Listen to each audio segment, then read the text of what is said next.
Sur cette petite île inhabitée des Cyclades et son îlot adjacent, les vestiges d'un mystérieux sanctuaire maritime.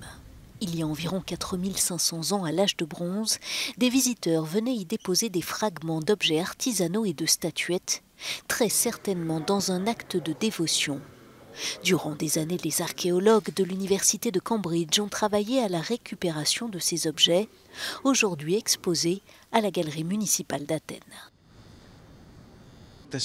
Il y a 4500 ans, des insulaires de presque toutes les Cyclades se rendaient à Kéros pour y déposer, sur ce site ayant émergé vers 2800 avant Jésus-Christ, des objets artisanaux brisés, des fragments de figurines de marbre, explique ce spécialiste.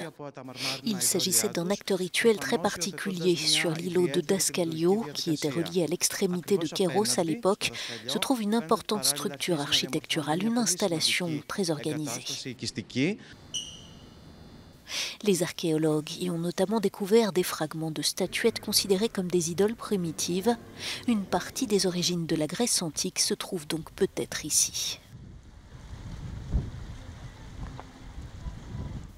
C'est une organisation très importante, non seulement pour nous, mais aussi pour le monde entier, assure la responsable de l'organisation culturelle d'Athènes. Les découvertes de Kéros sont une étape majeure dans l'histoire de l'archéologie. Donc notre objectif était de rapprocher les Cyclades d'Athènes. Au-delà de la dimension maritime, de la beauté de ces îles, nous voulions montrer les secrets qu'elles recèlent. L'exposition, qui rend aussi hommage au travail de longue haleine des archéologues, se tient jusqu'à la fin de l'été.